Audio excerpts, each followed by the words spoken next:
Alhamdulillah kita dapat meneruskan kuliah tafsir struktur makro. Hari ini akan bermula daripada surah Az-Zukhruf. Az-Zukhruf. Ini adalah surah ke-43. Bilangan ayatnya 89. Surah ini termasuk dalam surah Makkiyah. Dan dia ada 9 paragraf. Semuanya 9 paragraf. Terlebih dahulu, sebelum kita bincang dengan lebih lanjut, tengok mesej utama surah ini. Di tengah-tengah tu, dalam chapter tu, di tengah-tengah tu ada 2 mesej utamanya, iaitu yang pertama, hendaklah kamu menerima Tuhan yang menguasai langit sebagai Raja yang menguasai bumi. Yang kedua, Tauhid Khaliqiyah dan Tauhid Rububiyah sahaja tidak memadai. Manusia juga hendaklah menerima Tauhid Uluhiyah dan Ibadat serta Tauhid Hakimiyah. Tauhid Hakimiyah. Jadi Tauhid itu ada beberapa Tauhid biar betul-betul murni, bersih, barulah jadi sebagaimana yang dikehendaki oleh Al-Quran. Sebagaimana kita dah sebut tadi, ada 9 paragrafnya. Baik, kita tengok secara ringkas kandungan setiap paragraf itu. Daripada ayat 1, ini paragraf yang pertama, ayat 1 hingga 8, pendahuluan. Sebagai muqaddimah ataupun tamhid, tujuan suruhan Al-Quran dan sikap orang-orang musyrikin. Paragraf 2 ayat 9 hingga 14, dalil-dalil adanya hari kemudian berdasarkan tauhid khaliqiyah dan tauhid rububiyah. Paragraf 3 ayat 15 hingga 25, penolakan syirik fi dzat. Syirik dalam bab zat, diri Allah. Paragraf 4 ayat 26 hingga 45, bukti kebenaran ajaran tauhid yang dibawa Nabi Muhammad sallallahu alaihi wasallam daripada ajaran Nabi Ibrahim. Paragraf yang kelima ayat 46 hingga 56, seruan tauhid oleh Nabi Musa dan sikap Fir'aun. Paragraf 6 ayat 57 hingga 66, seruan tauhid oleh Nabi Isa dan sikap penentang-penentangnya. Paragraf 7 ayat 67 hingga 73, ini kesudahan orang-orang yang bertakwa. Kesudahan orang-orang yang bertakwa. Paragraf yang ke-8 ayat 74 hingga 80, kesudahan orang-orang durjana. Paragraf 9 ayat 81 hingga 89, kesimpulan. Kesimpulan daripada semua yang dibincangkan di dalam surah ini.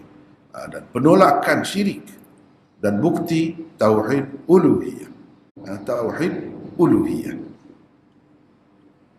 Baik, itulah secara kasarnya, secara ringkasnya kandungan surah Az-Zukhruf. Surah Az-Zukhruf. Kalau kita bahagikan dalam bentuk paragraf ini ada 9, seperti yang kita telah tengok, sama-sama tengok tadi. Surah Az-Zukhruf. Baik, untuk melihat dengan lebih terperinci lagi apa kandungannya, kita akan tengok penjelasan seterusnya. Hazim, hari ini Hazim baca Hazim. Zaman diturunkan surah dan latar belakangnya. Surah Az-Zukhruf diturunkan di peringkat terakhir kehidupan Rasulullah di Mekah, antara tahun ke-11 hingga ke-13 kenabian. Ia diturunkan kira-kira 5 atau 6 tahun selepas turunnya surah Ad-Dukhan dan surah Al-Jathiyah. Surah Az-Zukhruf diturunkan hampir-hampir sezaman dengan surah Asy-Syura. Ketika itu Rasulullah SAW dituduh oleh ketua-ketua kafir Quraisy sebagai tukang sihir dan lain-lain. Mereka juga telah mengadakan komplot secara terancang untuk membunuh Rasulullah sallallahu alaihi wasallam. Ayat 79. Am abramu amran fa inna mubrimun. Surah ini adalah surah yang keempat dalam rangkaian surah-surah yang dimulakan dengan Hamim, yakni Hawamim. Tetapi dari segi tertib turunnya, ia adalah yang terakhir.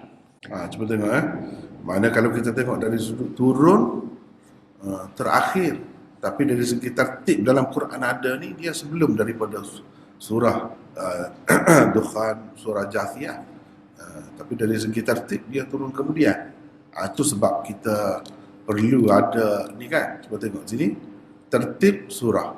Ni yang mula-mula ni ke-43 ni tertib dalam Quran yang ada. Kemudian tertib turun 63. 63 ya, kemudian lagi daripada surah yang akan kita tengok selepas ini, surah Dukhan dan surah Al-Jathiyah. Itu benda yang satu perkara kena perhati juga. Kadang-kadang tafsiran itu berdasarkan tertib turun, kadang-kadang tafsiran berdasarkan tertib mushafi. Teruskan. Pertama, orang-orang musyrikin Mekah mengakui bahawa Allah lah yang menjadikan langit-langit dan bumi. Ayat ke-9. Mereka juga mengakui bahawa Allah lah yang menciptakan manusia. Ayat 87 dan 88. Tetapi mereka tidak menganggap Allah sebagai ilah, yakni satu-satunya Tuhan yang layak disembah. Dan tidak juga sebagai syari', yakni pembuat undang-undang. Dan hakim, yakni pemutus hukum. Kerana itu dikatakan kepada mereka, Allah ilah di langit dan juga ilah di bumi. Ayat 84. Kuasa dalam mengadakan dan mengatur alam semesta juga ada pada Allah. Kuasa untuk mengada dan mengatur undang-undang syariat juga adalah haknya. Dia sahaja juga yang berhak disembah oleh manusia. Jadi di sini kita kena tengok manusia ni ada macam-macam. Yang tidak percaya kepada Tuhan ni mengikut konsep Islam dah, yang macam mana. Jadi macam-macam. Ada yang percaya dia tu sebagai pencipta, ada percaya dia tu sebagai penjaga alam semesta ini juga, tetapi tidak percaya kepada dia sahaja yang layak disembah atau diminta apa-apa hajat. Ada juga begitu. Ada juga yang tak percaya langsung kepada Tuhan. Yang mencipta ni pun jadi sendiri saja, alam semesta ni jadi sendiri, kebetulan begitu saja. Jadi itu kita kena tengok. Ini kalau musyrikin Mekah ni, orang kafir yang dihadapi oleh Nabi semasa turun surah ini, ayat-ayat di dalam surah ini, mereka tu bukan tak percaya Allah sebagai Khalik, bukan tak percaya Allah sebagai Rabb, mereka percaya. Tapi dikatakan juga musyrikin sebab mereka syirik dalam uluhiyah, ilah. Itu tak. Itu sebab itulah diulang ayat tu. Ilah. Kalau kita tak terima konsep uluhiyah, apa masalah lah. Masalah lah. Kalau kita kata uluhiyah, kalau kita tengok uluhiyah dalam konsep sifat 20 contohnya, di dalam Ummul Barahin dia sebut uluhiyah tak apa makna. Ya, ini istighna'ullah an kulli ma siwa wa iftiqaru kulli ma siwahu ilaih. Lebih kurang begitulah maksudnya. Iaitu Tuhan tidak berhajat kepada apa-apa pun. Maha kaya Tuhan. Istighna. Dia uluhiyah makna Tuhan yang ada sifat istighna. Istighna makna tak perlu kepada apa-apa. Di satu pihak dia. Di pihak yang lain, makhluk ni semua perlu kepada dia. Semua yang lain semuanya memerlukannya. Itu makna uluhiyah. Kalau kita tengok di dalam Ummul Barahin, kitab asas sifat 20 lah yang orang duduk belajar sekarang ni, itu uluhiyah. Tapi uluhiyah dengan makna Tuhan yang layak, satu-satunya Tuhan yang layak disembah, tak ada sebut di situ. Tak ada sebut. Itu bezanya. Kalau uluhiyah, ilah disebut dalam Quran, maksudnya itu memanglah tidak dinafikan Allah Maha Kaya. Wallahul Ghani. Berapa kali? Innallaha ghaniyun 'anil 'alamin. Tuhan itu Maha Kaya, betul. Betul. Dan semua memerlukannya, betul. Allahus Samad, betul. Tetapi uluhiyah dengan makna ni seperti berapa kali dalam Quran disebut, iaitu hanya Allah sahaja yang layak disembah dan kita minta hajat. Itu dalam salaf, akidah salaf ada. Orang-orang yang belajar Quran ambil akidah daripada Quran ada. Sebab apa? Terlalu banyak ayat-ayatnya. Ini yang tidak dipercayai oleh orang kafir Quraisy. Dan tauhid syariat ataupun fit tasyri'. Tauhid dalam menentukan undang-undang, peraturan hidup. Ini tak ada juga disebut secara khusus. Tapi kalau di dalam Quran kita baca, dialah hakim, dialah syariat yang menentukan syariat. Orang lain tak boleh buat syariat. Dalam apa bentuk sekalipun tak boleh mengadakan syariat. Bukan haknya, itu hanya hak Allah.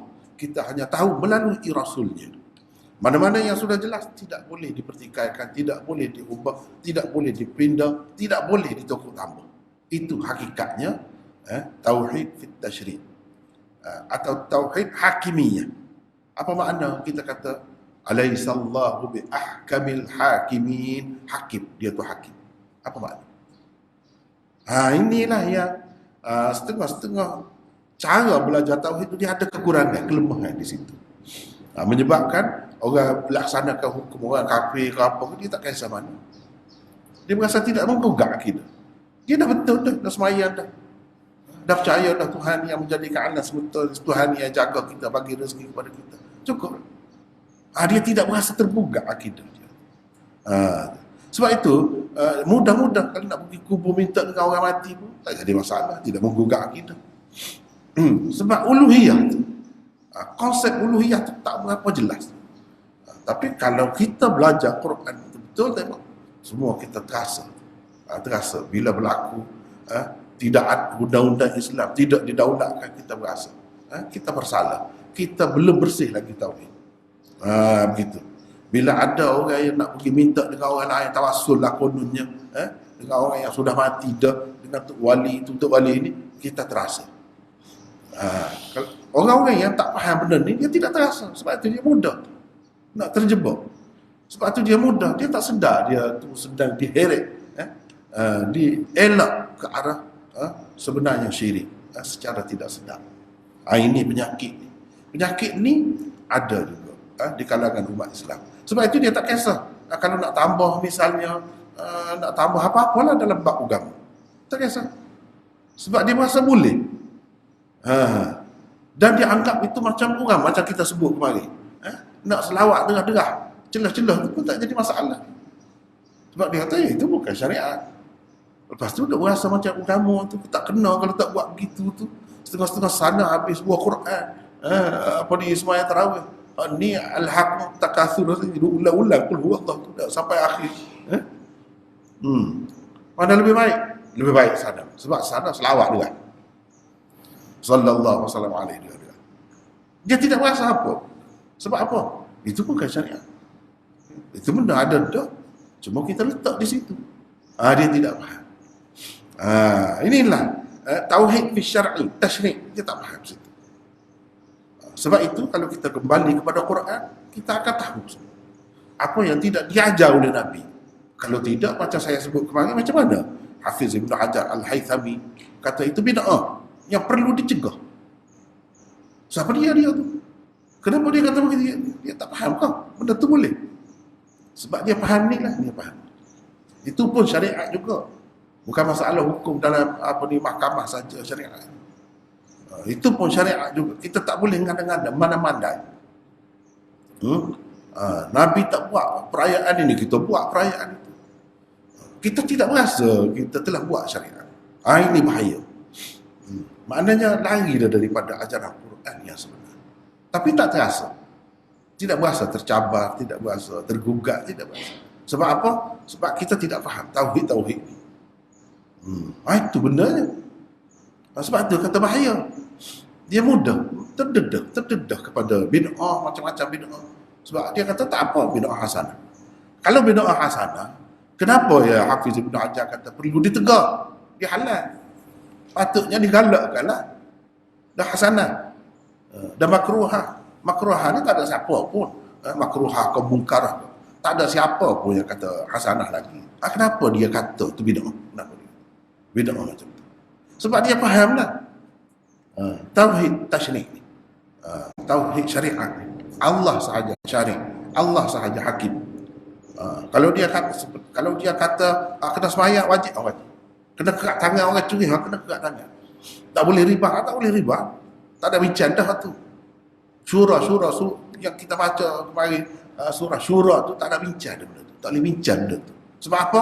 Sebab Allah syari', Allah hakim. Kena ikut peraturan yang dia buat saja. Nak bincang ni benda lain. Tu mesyuarat. Kalau dalam parlimen atau dalam kapal, benda lain. Tapi sekarang ni kita tengok dalam parlimen bukan begitu. Benda-benda yang sudah jelas dah dalam Quran. Dia langgar lagi. Tak apa. Kalau ada lesen. Ada lesen jadi halal. Tak ada lesen tak boleh. Haram. Tak boleh tu. Ini syirik dalam syariat.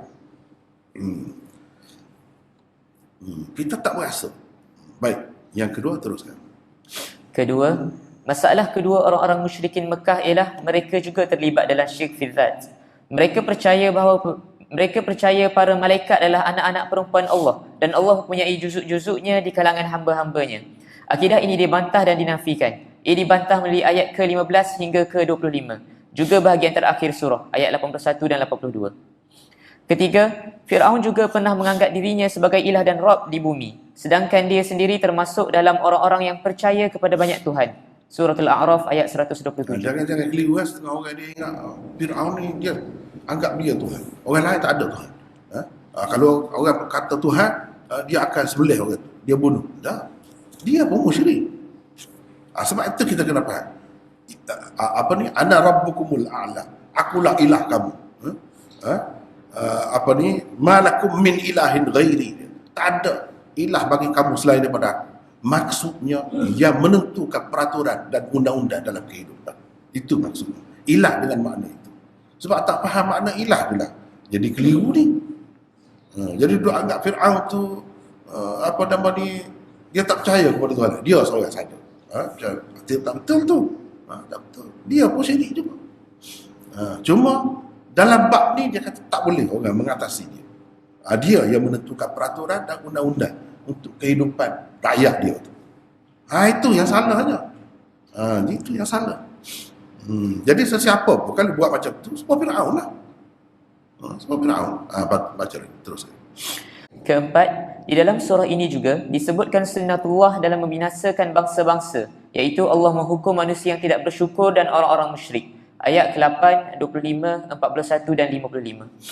Kelima, Rasulullah dihiburkan dan ditenangkan ketika baginda menghadapi kesulitan dan cabaran hidup. Ayat 40 hingga 45, 79, 83 dan 89. Dalam masa beberapa tahun saja lagi, orang-orang Quraisy akan menerima kekalahan. Keenam, dengan mengemukakan dakwah Nabi Ibrahim, Nabi Musa dan Nabi Isa, manusia diingatkan bahawa sekalian para Nabi juga menerima ajaran Tauhid dan menyebarkannya. Dan itulah siratul mustaqim, jalan yang lurus. Ayat 64. Berkaitan surah Az-Zukhruf dengan surah sebelum dan selepasnya. Pertama, di dalam surah Asy-Syura sebelum ini telah pun dibuat perbandingan di antara syariat Allah dan syariat ciptaan manusia. Di dalam surah Az-Zukhruf ini, hakimiyah, yakni kekuasaan mutlak Allah di dalam alam semesta dan hakimiyah Allah dalam membuat syariat hanya khusus dengannya. Allah SWT adalah ilah di langit dan dia juga ilah di bumi. Kedua, di dalam surah Ad-Dukhan telah disebutkan sikap-sikap Fir'aun yang sombong, takabur dan bermaharajalela di bumi. Manusia yang punya sifat-sifat itu tidak akan menerima hakimiyah Allah. Sebaliknya akan menganggap dirinya sendiri mempunyai kuasa hakimiyah. Beberapa kata kunci dan tema utama surah. Pertama, Quran disebutkan sebagai kitabun mubin dan zikr. Tujuan ia diturunkan dalam bahasa Arab ialah supaya Bani Ismail dapat memahaminya dengan baik dan seterusnya menyebarkannya ke serata dunia. Ayat kedua, 3, 4, 5 dan 44. Kedua, Rasulullah SAW diarahkan supaya berpegang teguh dengan kitab itu. Ayat 43. Fastamsik billadhi uhiya ilaik innaka ala siratim mustaqim. Ketiga, orang-orang musyrikin Mekah ketika mengkritik Al-Quran berkata, kenapa Al-Quran itu tidak diturunkan kepada pembesar lain di Mekah dan Taif, qaryataini azim, selain Muhammad? Ayat ke-31. Keempat, Rasulullah SAW dituduh sebagai tukang sihir. Ayat 30. Sebagai jawapan kepada tuduhan itu, dikatakan Rasul-Rasul terdahulu juga telah dituduh sebagai tukang sihir. Nabi Musa juga telah dituduh sebagai tukang sihir. Ayat 49. Kelima, di dalam surah ini dinyatakan bahawa hukuman Allah sangat dahsyat. Dia pasti akan membinasakan bangsa-bangsa yang zalim dan kejam. Ayat ke-8. Untuk menyatakan sifat Allah itu, 3 kali digunakan perkataan intaqamna. Ayat ke-25, 41 dan 55. Ayat ke-25, fantaqamna minhum fanzur kaifa kana aqibatul mukadzibin. Ayat 41, fa imma nadhhabanna bika fa inna minhum muntaqimun. Ayat 55, falamma asafuna taqamna minhum fa aghraqnahum ajma'in. Keenam, di dalam surah ini beberapa kali dikatakan Allah sebagai Khaliq. Orang-orang musyrikin Mekah juga menerima Allah sebagai Khaliq. Ayat ke-9, 87 dan 12. Di dalam surah ini juga berkali-kali dikatakan Allah sebagai Rabb. Orang-orang musyrikin Mekah juga menerima Allah sebagai Rabb. Ayat ke-10 sehingga 14 dan 64. Orang-orang musyrikin Mekah diminta supaya menerima juga Allah sebagai ilah dan satu-satunya Tuhan yang layak disembah. Mereka diminta supaya menerima tauhid uluhiyah dan juga tauhid hakimiyah. Ayat 85 dan 44. Mereka diminta supaya menerima tauhid ibadat. Ayat 64. Rabb sahaja yang layak disembah, tauhid ibadat itulah siratul mustaqim. Ayat 64. Innallaha huwa rabbi wa rabbukum fa'buduh. Hadza siratum mustaqim. Cuba tengok ni. Dalam ni mereka diminta supaya menerima tauhid ibadat. Itulah tauhid uluhiyah. Ibadat kita nak letak dahi kita di hadapan Allah saja. Orang lain tak boleh. Nabi ke, malaikat ke, wali janganlah biasa lagi. Orang lain. Jin ke, siapa ke tak boleh. Kita nak kurbankan apa-apa atas nama yang lain selain Allah, tak boleh. Kita nak niat apa-apa ibadat selain daripada Allah. Kita dekat puasa kerana Allah, mandi junub kerana Allah, semua kerana Allah. Kerana Allah. Itulah ibadat. Rabb sahaja yang layak disembah. Tauhid ibadat itulah sirat mustaqim. Cuba tengok dalam ayat. Innallaha huwa rabbi wa rabbukum fa'budu.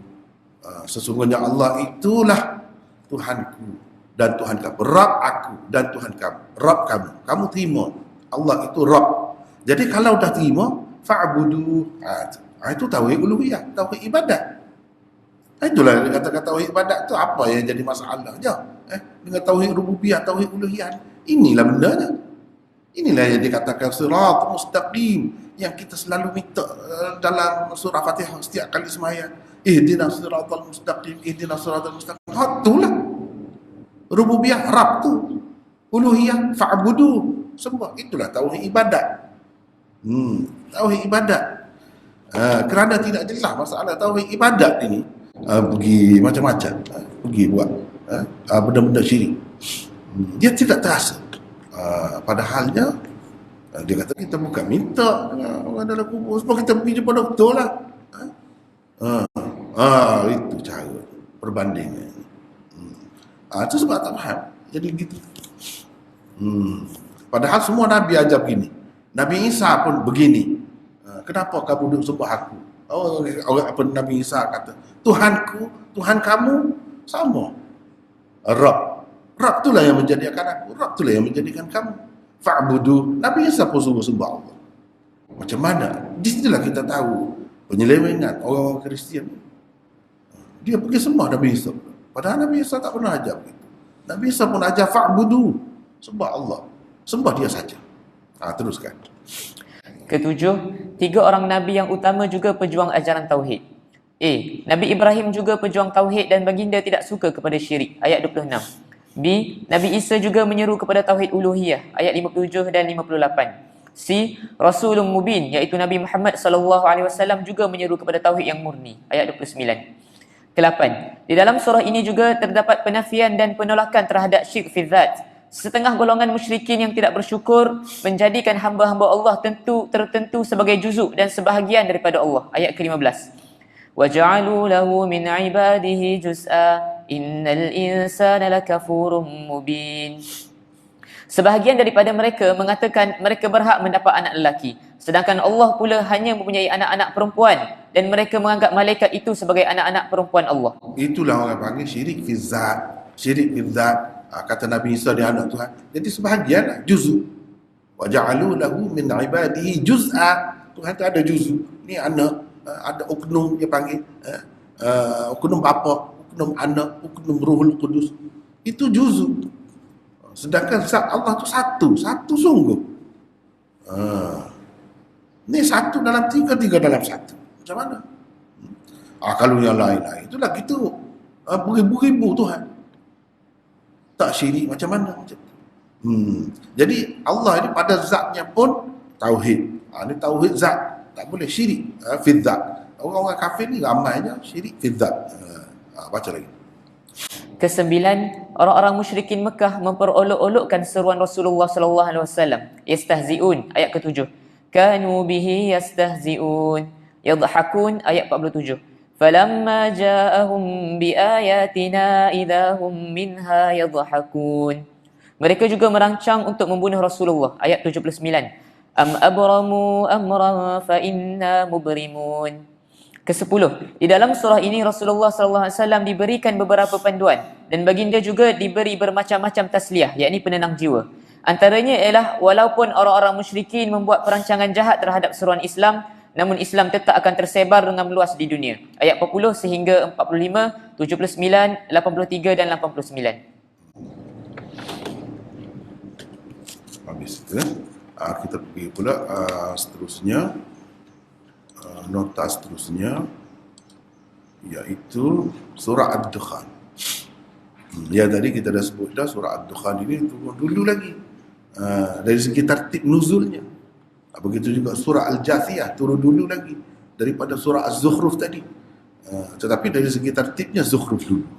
Tertib yang ada dalam Quran sekarang. Siapa yang atur begitu? Nabi SAW. Dengan perintah Allah nak begini dalam Quran ini untuk umat dia begini tertibnya. Baik. Tadi Zukhruf tadi makna perhiasan.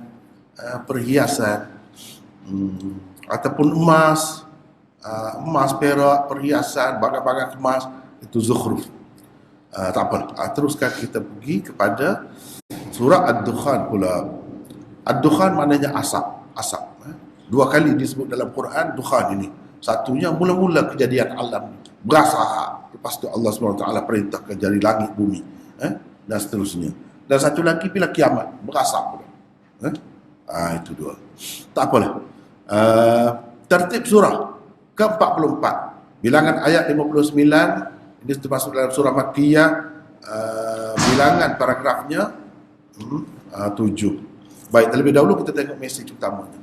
Balasan buruk yang akan diterima oleh orang-orang yang menolak seruan Al-Quran dan mengingkari akidah tauhid dan akidah adanya hari akhirat, ialah kebinasaan di dunia dan akan masuk neraka. Yang kedua, demikian juga balasan kepada orang-orang yang mengikut jejak langkah Fir'aun, memuja dunia dan mencari pengaruh dan kedudukan yang tinggi tanpa sebenar di muka bumi. Itulah akibatnya. Itu mesej utama surah. Kemudian ada 8 paragraf. Paragraf yang pertama daripada ayat 1 hingga 8, pengenalan tentang Al-Quran dan seruan Tauhid berpandukan Al-Quran. Seruan Tauhid berpandukan Al-Quran. Jadi apa salahnya kalau orang ikut Quran nak tahu Tauhid apa ni? Memang Tuhan suruh begitu pun. Inilah kitab Tauhidnya. Kitab Tauhid, kitab apa segala-galanya ni lah sebelum ada Tauhid-Tauhid yang lain. Quran dengan hadis, itulah yang dipakai oleh sahabatnya. Yang dipakai oleh salaf. Mana lagi kitab tauhid yang lain? Kalau tidak, tak pandailah tauhid mereka. Sebab Nabi tak ajar benda lain. Ini saja yang diajarnya. Paragraf 2 ayat 9 hingga 16. Sikap orang-orang musyrikin, kritikan-kritikan mereka dan keraguan serta penolakan mereka terhadap adanya hari akhirat. Nak tolak tu. Paragraf yang ketiga ayat 17 hingga 33, kisah pertentangan Fir'aun dan Bani Israel dan kisah Bani Israel terselamat daripada kekejaman Fir'aun. Paragraf yang keempat ayat 34, 37 hingga 37, penolakan adanya hari akhirat oleh orang-orang musyrikin Mekah dan ancaman untuk mereka dengan mengemukakan contoh kebinasaan kaum Tubba. Paragraf yang kelima ayat 38 hingga 42, Tujuan kejadian alam semesta. Tujuan kejadian alam semesta. Paragraf yang ke-6 ayat 43 hingga 50. Perincian layanan yang akan diberikan kepada orang-orang musyrikin dan kafir di dalam neraka. Paragraf 7 ayat 51 hingga 57. Layanan yang akan diberikan kepada orang-orang yang bertakwa di dalam syurga. Paragraf yang ke-8 ayat 58 hingga 59. Pengulangan seruan Al-Quran menghiburkan Rasulullah dan ancaman kepada ketua-ketua kafir Quraisy. Baik, kita pergi pula secara lebih terperinci dalam huraian seterusnya. Baca seterusnya, Hazim. Zaman diturunkan. Surah Ad-Dukhan diturunkan di permulaan peringkat ketiga kehidupan Rasulullah sallallahu alaihi wasallam di Mekah, antara tahun ke-6 hingga ke-10 kenabian. Besar sekali kemungkinan ia diturunkan ketika berlakunya kemarau yang dahsyat pada tahun ke-7 kenabian, bersama-sama surah Al-Jasiyah. Dalam rangkaian Hawamim, ia merupakan surah yang kelima. Pada masa itu, bermacam-macam kritikan dan tuduhan dibuat oleh orang-orang musyrikin Mekah terhadap Rasulullah SAW. Baginda dituduh gila, dirasuk hantu dan mu'allam, yakni seseorang yang diajar. Orang-orang Quraisy berada dalam keraguan tentang kewujudan hari akhirat. Mereka diancam akan dihukum pada hari kiamat. Perangai orang-orang Quraisy betul-betul seperti perangai Firaun dan penyokong-penyokongnya yang bermaharajalela di muka bumi. Menggunakan perkataan tunggulah, fartakib, Rasulullah SAW dipujuk dan dalam masa yang sama orang-orang Quraisy diancam bahawa dalam masa beberapa tahun sahaja lagi keadaan akan menjadi terbalik. Berkaitan surah Ad-Dukhan dengan surah sebelum dan selepasnya. Pertama, di dalam surah Az-Zukhruf telah pun dijelaskan tentang tauhid tasyri' dan tauhid hakimiyah dalam bentuk positif. Di dalam surah Ad-Dukhan ini pula perkara yang sama diperjelaskan dalam bentuk negatif dengan menjadikan sikap Firaun sebagai contohnya. Kedua, sikap Firaun dalam ulu fil ard, yakni bermaharajalela di muka bumi adalah hasil dan akibat daripada akidah syirik fit tasyri', yakni syirik dalam menerima orang lain selain Allah mempunyai hak untuk membuat peraturan dan undang-undang kepada manusia. Dan syirik fil hakimiyah, yakni syirik kerana menerima orang lain selain Allah sebagai hakim dan pemutus perkara. Beberapa kata kunci dan tema utama surah. Pertama, di dalam surah Ad-Dukhan, Al-Quran dikatakan sebagai kitabun mubin, yakni kitab yang jelas, ayat kedua. Quran juga dikatakan sebagai rahmat, ayat ke-6. Melalui perkataan yassarnahu bilisanik, diperjelaskan bahawa Al-Quran diturunkan dalam bahasa Arab supaya mudah difahami oleh orang-orang Arab yang mula-mula menerimanya, ayat 58. Fa innama yassarnahu bilisanika la'allahum yatadhakkarun. Kedua, tuduhan orang-orang Quraisy bahawa Rasulullah gila, dirasuk dan diajar oleh pihak tertentu yang tidak diketahui siapa sebenarnya dijawab dengan Al-Quran berbahasa Arab yang mudah difahami dan terang maknanya. Ayat 14. Thumma tawallaw anhu wa qalu mu'allamun majnun. Ketiga, awal-awal lagi seruan Al-Quran kepada tauhid uluhiyah dikemukakan. Sifat kudrat dan rububiyah Allah dijadikan sebagai dalil bagi kebenarannya. Ayat ke-8. La ilaha illa huwa yuhyi wa yumit rabbukum wa rabbu abaikumul awwalin. Keempat, di dalam ayat ke-9 dinyatakan keraguan orang-orang Quraisy dengan menggunakan perkataan imtira', yakni tamtarun, ayat 50. Inna hadza ma kuntum bihi tamtarun. Sikap mereka dalam mengingkari dan tidak mempercayai hari akhirat dijelaskan dalam ayat ke-35. In hiya illa mautatuna al-ula wa ma nahnu bimunsyarin. Kelima, antara jenayah yang dilakukan oleh Firaun ialah sikapnya yang bermaharajalela di muka bumi, ulum fil ard. Nabi Musa telah mengingatkannya supaya tidak bermaharajalela, tetapi dia terus tetap bermaharajalela, ali fil ard. Ayat 19 dan 31. Keenam, kisah bagaimana Bani Israel terselamat daripada kezaliman Firaun dikemukakan. Kelebihan yang diberikan kepada mereka daripada orang-orang lain juga dinyatakan. Ayat ke-30. وَلَقَدْ نَجَّيْنَا بَنِي إِسْرَائِيلَ مِنَ الْعَذَابِ الْمُهِينِ. Ayat 32. وَلَقَدْ اخْتَرْنَاهُمْ عَلَى عِلْمٍ عَلَى الْعَالَمِينَ. Ketujuh, salah satu sifat Allah dikemukakan bahawa dia menghukum orang-orang yang zalim. Ayat 16. Dan membinasakan penjenayah-penjenayah kemanusiaan. Ayat 37. Ahum khairun am qawmu tubba'in walladzina min qablihim ahlaknahum innahum kanu mujrimin. Ke-8. Di dalam surah ini, orang-orang Quraisy diberi amaran sebanyak 2 kali menggunakan perkataan fartakib, yakni tunggulah. Ayat ke-10 dan 59. Kesembilan, pada hari kiamat nanti langit akan menjadi asap. Ayat ke-10. Yauma ta'tis sama'u bidukhanim mubin. Di dalam surah Hamim As-Sajdah atau Fussilat yang lalu telah pun didedahkan tentang kejadian langit di peringkat permulaannya. Ia hanya merupakan asap semata-mata. Fussilat ayat ke-11. ثم استوى إلى السماء وهي دخان فقال لها وللأرض ائتيا طوعا أو كرها قالتا أتينا طائعين. Baik, kemudian kita pergi pula kepada surah Al-Jathiyah. Al-Jathiyah, tertib surah ke-45, bilangan ayatnya 37. Ini termasuk dalam surah Makkiyah juga. Bilangan paragrafnya ada 7. Al-Jathiyah maknanya yang melutut, duduk melutut. Wa kulla ummatin jathiyatan, kullu ummatin tud'a ila kitabiha. Engkau akan lihat manusia ini melutut semuanya. Di akhirat, gambaran di hari kiamat, di hari akhirat besok, manusia ini semua melutut belakang, tunduk belakang. Duduk tu duduk melutut. Tak kira Nabi, tak kira siapa, semua melutut, takut semua, senyap semua. Itu Jathiyah. Baik, mesej utama surah, Tuhan yang maha perkasa lagi maha bijaksana, Al-Aziz, Al-Hakim, telah menjadikan alam semesta ini mempunyai tujuan tersendiri. 2. Untuk menerangkan tujuan itu, dalil-dalil Al-Quran dikemukakan. 3. Oleh itu kamu hendaklah beriman kepada surah Tauhid dan kepercayaan kepada hari akhirat yang dibawanya. 4. Hindarilah daripada pemujaan dunia dan hawa nafsu. Paragraf 1, ayat 1 hingga 6, dalil-dalil Al-Quran tentang akidah Tauhid dan kepercayaan kepada hari akhirat daripada Al-Azizil Hakim. Paragraf 2, ayat 7 hingga 11, kesombongan musyrikin Mekah, sikap suka memperolok-olokkan ayat-ayat Allah dan kesyirikan mereka dalam menyembah selain Allah. Paragraf 3 ayat 12 hingga 15, dalil-dalil keperluan bersyukur dan dalil-dalil tarikhi daripada ayyamillah, daripada peristiwa-peristiwa besar yang berlaku dalam sejarah manusia. Paragraf yang keempat ayat 16 hingga 20, tujuan syariat Muhammad selepas syariat Bani Israel.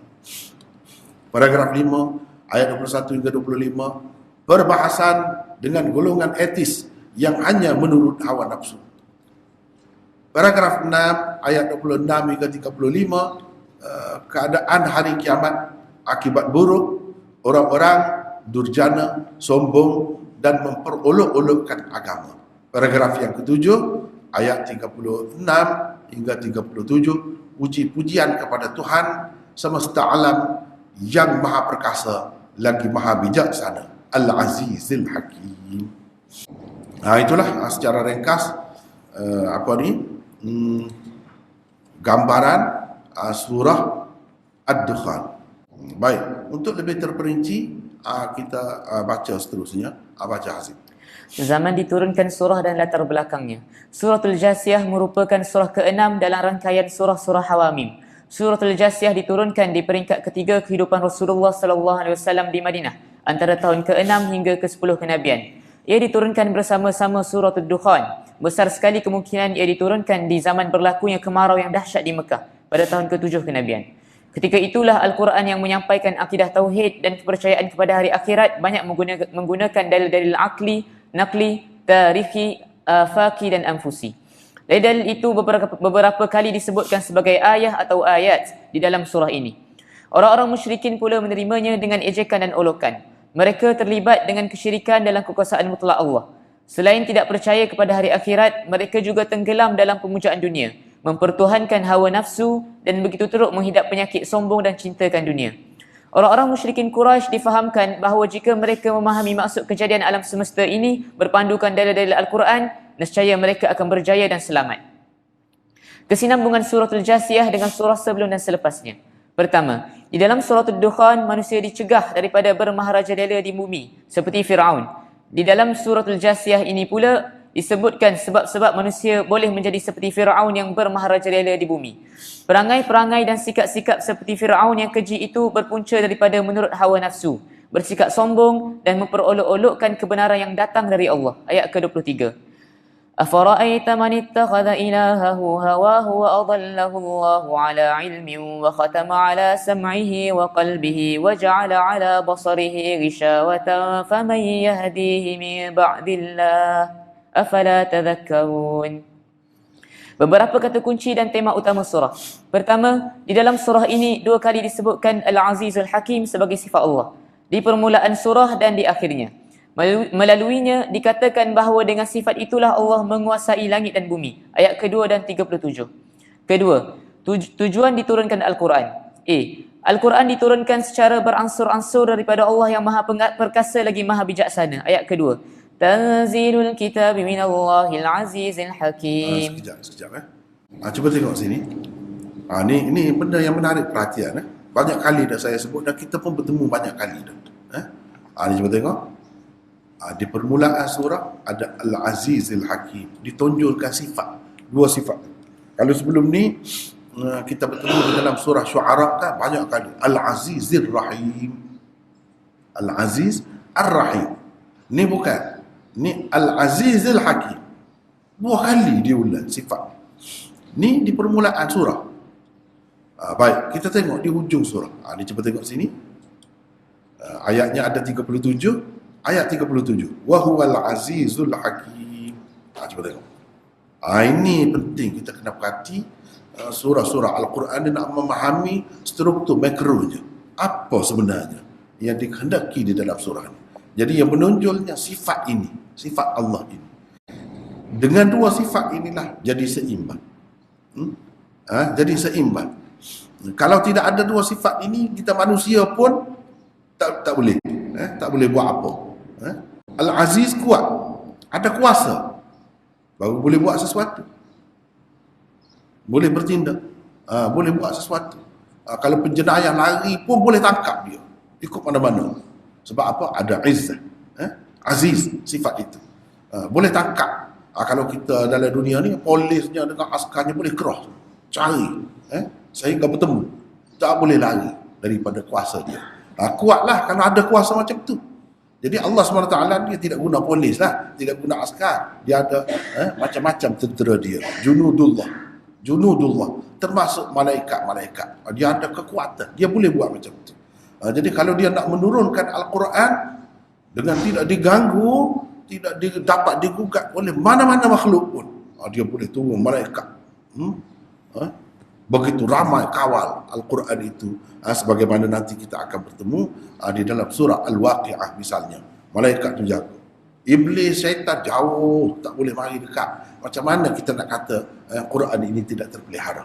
Sebab apa? Sebab Tuhan itu aziz.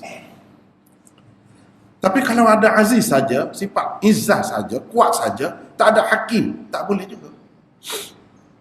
Tidak bijaksana, tidak pandai. Contoh yang kuat, gangster lah, kuat, tapi tidak hakim, tidak pandai. Orang jahat, orang jahat yang gagah, yang perkasa, yang teruk, kita tak boleh buat apa. Dia guna apa kuasa yang ada pada dia? Teruklah jadi. Sebab apa? Sebab tidak ada hakim. Tapi kalau ada hakim saja, duduk berteori saja, duduk buat teori saja, duduk cerita gini baik. Tapi kalau orang buat langgar, tak ada boleh hukum.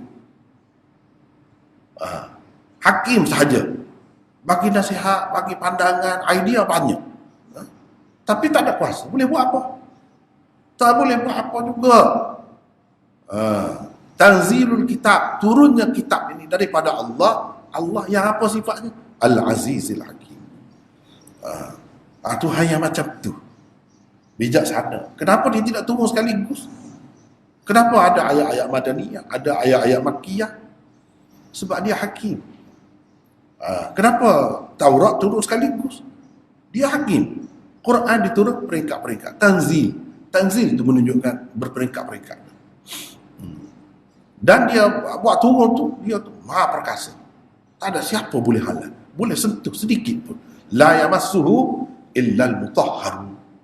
Tidak ada yang boleh menyentuhnya kecuali makhluk yang suci, iaitu malaikat. Itu Quran turun. Itu nak cerita tentang keterpeliharaan Al-Quran. Begitu juga Allah memerintah menguasai alam semesta ni sampai ada dunia akhirat. Sebelum dunia lagi ada syurga neraka. Sebab sifat aziz itulah dia boleh buat. Tak lepas manusia ikut mana-mana daripada hukuman dia, keputusan dia. Dan Allah SWT masuk dalam neraka. Berapa ramai orang, dia bijaksana, dia tahu layak ke tidak. Dia tahu orang ni masuk syurga, kenapa? Dia tahu, dia bijaksana. Padahal dia tak sempat pun sembahyang, tak sempat puasa, mengucap asyhadu an la ilaha illallah wa asyhadu anna muhammadar rasulullah, rebah masuk syurga. Tuhan Al-Hakim tahu sejauh mana dia ikhlas mengucap asyhadu an la ilaha illallah wa asyhadu anna muhammadar rasulullah, sehingga ia layak masuk syurga. Tak masuk neraka sikit pun, sekejap pun tak masuk. Padahal sepanjang hayatnya macam-macam lah buatnya. Allah Hakim, bijaksana. Jadi ada dua sifat ni, pemerintah ke, manusia ke, manusia ke, dia jadi stabil, dia jadi kemas keputusan dia. Tapi kalau tak ada dua ni, ada aziz saja, ayah tu banking saja, kira nak hukum saja, tak boleh. Dia kena ada hakim. Itu kalau dalam keluarga, hakim, bijaksana. Kalau ada bijaksana saja, anak tak takut, buat apa pun tak apa, tak boleh. Itu kalau manusia, sebab sifatnya ada juga pada manusia. Luqman Al-Hakim, dia hakim. Kalau dalam bahasa biasa ni orang panggil filosof. Filosof ni dia berfikir, dia ada banyak idea, tapi dia tak ada kuasa. Tak ada kuasa. Tetapi gabungan dua ni, jadi langit, bumi, apa semua ni Tuhan atur ni semua ni, dengan dia sebut dua sifat. Cuba tengok, dia sebut di awal surah dan di akhir surah. Itu penting tu. Itulah yang kita maksudkan dengan kata kunci tu. Kata kunci tu. Baik. Seterusnya baca lagi. B. Quran adalah petunjuk. Ayat ke-11. C. Al-Quran adalah hidayat dan rahmat kepada orang-orang yang mempercayainya, dan ia juga merupakan penyuluh dalam kehidupan manusia. Ayat ke-20. Hadza basairu lin-nasi wa hudan wa rahmatul liqaumin yuqinun. D. Antara tujuan Al-Quran diturunkan ialah memperbaiki kerosakan dan bencana yang berpunca daripada penyelewengan Bani Israel. Ayat 16 sehingga 19. Ketiga, salah satu tujuan kejadian langit dan bumi dan adanya pengadilan di hari kiamat ialah untuk menyatakan hasil dan balasan bagi ujian pada amalan manusia oleh Tuhan yang bersifat Al-Azizul Hakim. Ayat ke-22. Walitujza kullu nafsin bima kasabat. Keempat, beberapa dalil tauhid telah dikemukakan di dalam surah ini menggunakan lafaz ayah dan ayat. A.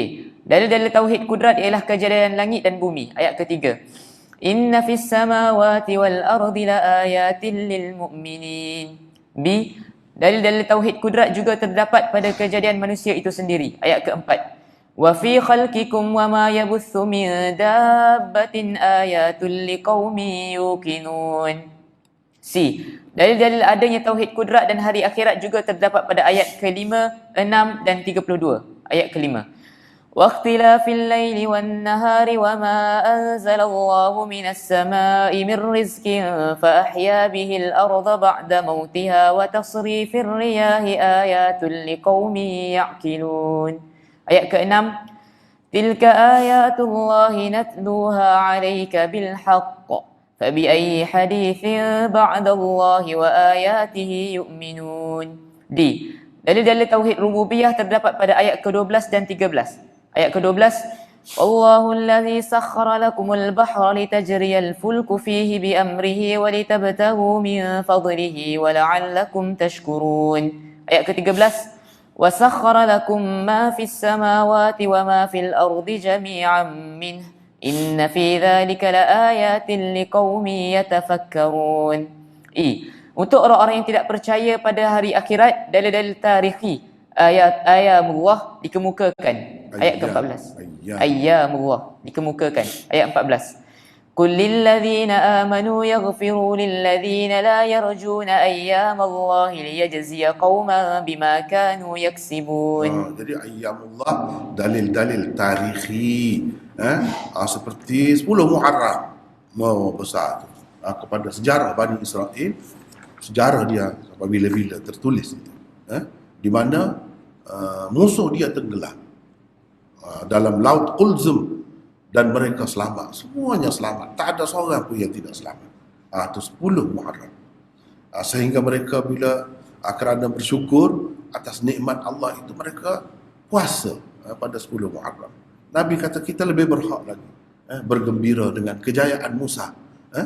Sebab itu kita puasa. Tapi puasa 2 hari, bukan sehari. Kalau nak puasa 9, 10 atau 10, 11. Biar tak serupa juga dengan Yahudi tu kat mana-mana. Jadi itu ayyamillah. Jangan rasa ayyamillah ni ada zaman Nabi Musa, sebelum Nabi kita saja. Baru ni pun tak lepas lagi ni. Covid tu pun ayyamillah juga. Covid tu ayyamillah. Jangan berasa bila baca Quran ni tak ada kena-mengena dengan kita. Semua cerita-cerita tu cerita Nabi Musa, Nabi Hud, Nabi Saleh, itu contoh. Yang lain-lain pun sama. Cuba tengok apa yang berlaku dengan sebab berlaku Covid ni. Berapa ramai yang mati? Berapa banyak perubahan yang berlaku. Yang dulu kaya raya jadi miskin. Yang dulu miskin jadi kaya. Yang dulu tak terfikir pun boleh buat begini. Saya pun masa Covid tu berapa buah buku siap. Sebab apa tak boleh nak pergi ke mana-mana? Jadi boleh mengadap lah. Hikmatnya banyaklah. Dulu orang tak tahu pun dah online, tak berapa biasa. Sekarang ni suka dah. Membeli belah apa-apa semua delivery, semua begitu. Cuba tengok perubahan. Kalau Allah SWT nak buat, berlaku. Tak ada siapa dia boleh tahan sehingga dia nak. Betul kita usaha. Berapa ramai yang mati, sampai menteri-menteri, Perdana Menteri menangis dalam dunia. Tak boleh buat apa. Tak boleh buat apa. Segala senjata yang berjuta-juta habis, bilion-bilion habis tu, persiapan setiap negara tak berguna semuanya. Tak berguna. Tak boleh tahan. Itu ayyamillah. Masuk sejarah. Sejarah yang sempat dengan kita. Besar. Orang-orang di Aceh, terutamanya orang-orang di mana-mana ketika tsunami dulu. Terus ayyamillah lah tu. Ayyamillah. Tak kira. Ayyamillah ni berlaku di mana-mana pun. Dalam negara Islam ke, negara kafir ke, mana-mana dia boleh berlaku. Semuanya itu untuk iktibar. Untuk iktibar. Saya berapa orang kawan-kawan yang dengar cerita mati masa Covid. Mati. Tak ada apa, mati. Itulah. Tuhan bagi kita lepas daripada itu. Dah tengok, sempat tengok. Lepas tu banyak lagi cerita-cerita lain dalam dunia ni.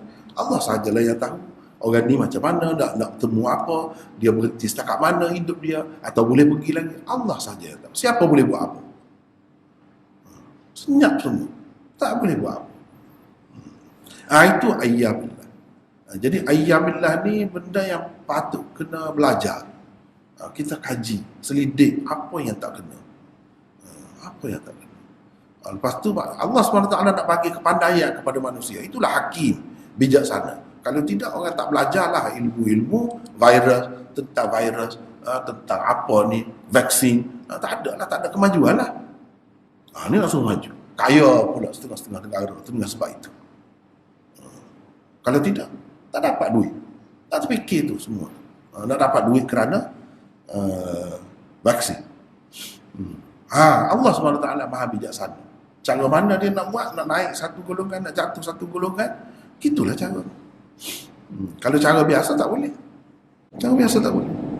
Gitu. Banyaklah yang kita boleh belajar ya. Teruskan. F. Dalil akli untuk adanya hari akhirat yang diberikan kepada orang-orang yang tidak percaya kepada hari kiamat ialah mana mungkin balasan yang akan diterima oleh orang-orang yang beramal soleh sama seperti balasan yang akan diperolehi oleh orang-orang yang berdosa. Ayat 21. أم حسب الذين اجترحوا السيئات أن نجعلهم كالذين آمنوا وعملوا الصالحات سواء محياهم ومماتهم ساء ما يحكمون. Kelima, beberapa kesalahan berat orang-orang musyrikin juga dikemukakan di dalam surah ini. A. Tidak ada pelindung dan penolong selain Allah yang dapat menyelamatkan orang-orang musyrikin pada hari kiamat nanti. Allah pula hanya akan menjadi pelindung dan penolong kepada orang-orang yang bertakwa. Ayat ke-10 dan 19. Melalui ayat-ayat itu, akidah walayah, iaitu akidah bahawa Tuhan yang lain sebagai pelindung, penolong dan penyelamat manusia selain Allah, orang-orang musyrikin ternyata karut. B. Walaupun telah menerima seruan tauhid, orang-orang musyrikin Mekah terus menunjukkan sikap takabur dan sombong mereka terhadap ayat-ayat Tuhan. Ayat ke-8 sehingga 31. C. Musyrikin Mekah tidak yakin terhadap hari akhirat. Mereka selalu menyatakan kesangsian dan keraguan mereka tentangnya. Ayat 32. D. Orang-orang musyrikin Mekah selalu mengemukakan hujah karut mereka berkenaan dengan adanya hari akhirat. Kata mereka, cuba kamu hidupkan kembali nenek moyang kita yang telah mati. Ayat 25. وَإِذَا تُتْلَى عَلَيْهِمْ آيَاتُنَا بَيِّنَاتٍ مَا كَانَ حُجَّتَهُمْ إِلَّا أَنْ قَالُوا ائْتُوا بِآبَائِنَا إِنْ كُنْتُمْ صَادِقِينَ. Orang-orang musyrikin Mekah leka dan lalai terhadap pertemuan manusia dengan Tuhan di akhirat kelak, dan kerana itulah mereka akan masuk neraka Jahannam. Ayat 34. F. Orang-orang musyrikin Mekah telah menjadikan hawa nafsu mereka sebagai ilah, yakni Tuhan yang ditaati dan diteruti kehendaknya. Mereka memang mengikut Tuhan itu. Ayat 23. Afara'aita man ittakhadha ilahahu hawah. G. Di kalangan penduduk Mekah juga terdapat orang-orang yang betul-betul memuja dunia, dan mereka adalah golongan dahriyah, yakni ateis. Orang-orang ini selalu berkata, wa ma yuhlikuna illa ad-dahr. Mereka begitu terpedaya dengan kehidupan dunia. Ayat 24 dan 25. Maksud wa ma yuhlikuna illa ad-dahr itu, kita ni tidak dibinasakan kecuali oleh masa, zaman. Putaran zaman, pertukaran siang dan malam, itulah yang menyebabkan kita mati. Itu kata dia. Baca. وَقَالُوا مَا هِيَ إِلَّا حَيَاتُنَا الدُّنْيَا نَمُوتُ وَنَحْيَا وَمَا يُهْلِكُنَا إِلَّا الدَّهْرُ وَمَا لَهُمْ بِذَلِكَ مِنْ عِلْمٍ إِنْ هُمْ إِلَّا يَظُنُّونَ وَإِذَا تُتْلَى عَلَيْهِمْ آيَاتُنَا بَيِّنَاتٍ مَا كَانَ حُجَّتَهُمْ إِلَّا أَنْ قَالُوا ائْتُوا بِآبَائِنَا إِنْ كُنْتُمْ صَادِقِينَ. Kepada orang-orang musyrikin. Sekejaplah. Wa ma yuhlikuna illa ad-dahr. Sebab itulah ateism dalam bahasa Arab dipanggil dahriyah. Orang ateis dahri. Jamaknya dahriyun. Jamaknya dahriyun. Inilah menunjukkan Islam juga menentang segala bentuk kekufuran, bukan syirik saja. Dahri ini tidak percaya pada Tuhan, tak ada satu pun Tuhan, tak ada. Tak mengaku, tak terima Tuhan. Ini pun besar juga. Rusia tu, sebesar-besar Rusia tu, itulah dasarnya. Cina tu sebesar-besar Cina tu, walaupun dia ada juga sekarang ni nampak bagi kebebasan dah pada agama ni, walaupun banyaklah tekanan juga, tetapi dasar dia tu tak terima, tak ada Tuhan, tak ada akhirat. Itulah dahri. Orang kita pun ada juga nama dahri, berhati-hati sikit. Apa nama anak tu, kena ikut perkembangan ni. Kerana berhati-hati sedikit. Bobo nama anak tu. Lama kan bobo dahri pula. Ada. Jadi Abdi Manaf lah orang kita ni, bobo nama kan. Abdi Manaf. Kononnya nenek moyang Nabi. Yalah betul lah. Manaf tu berhala. Abdi Manaf. Jadi janganlah kita ambil nama-nama seperti itu. Kena ikuti perkembangan. Kalau nak ambil bahasa Arab, baguslah. Kadang-kadang bunyi itu bunyi Arab, bagus. Tapi makna dia tu kena ikuti perkembangan semasa. Bahasa Arab baru, bahasa Arab lama, kena ambil. Misalnya Ashmawi. Ada orang nama Ashmawi. Ashmawi itu mana apa? Bahasa Arab moden, pencuri. Sebab apa yang buku nama itu? Ada satu kitab Nahu, Ashmawi, pengarang dia. Hebatlah. Jadi orang-orang yang suka Nahu ni, ambil itu. Padahalnya, itulah orang kita ni. Tak apalah, itu panjang cerita pula. Terus baca. Kepada orang-orang musyrikin dikatakan dengan terus terang bahawa semua manusia akan melutut di hadapan Allah pada hari kiamat nanti. Ayat ke-28. Jathiyah adalah isim fa'il dalam bentuk muannas. Artinya ialah yang melutut. Wa tara kulla ummatin jathiyah. Habis itu, lepas tu kita pergi kepada surah Al-Ahqaf. Surah Al-Ahqaf. Tertibnya yang ke-46, bilangan ayatnya 35, dia termasuk dalam surah Makkiyah, bilangan paragrafnya ada 10. Ahqaf itu apa maknanya? Bukit-bukit pasir. Bukit pasir yang berderet, yang panjang. Di sebelah mana ni? Di sebelah Oman, di sebelah Yaman, sebelah tu. Kaum Nabi Hud dahulu. Di sebelah tu lah kawasan. Di Yamamah, kawasan tu. Baik. Mesej utama surah ini, setelah percaya kepada Al-Quran yang diturunkan oleh Al-Aziz Al-Hakim, mendapat pengajaran daripada akibat buruk yang menimpa kaum Ad yang musyrik, kamu hendaklah menjadi pendakwah kepada Al-Quran seperti sikap golongan jin yang berakidah tauhid. Golongan jin pun dengar Quran tu dia jadi pendakwah.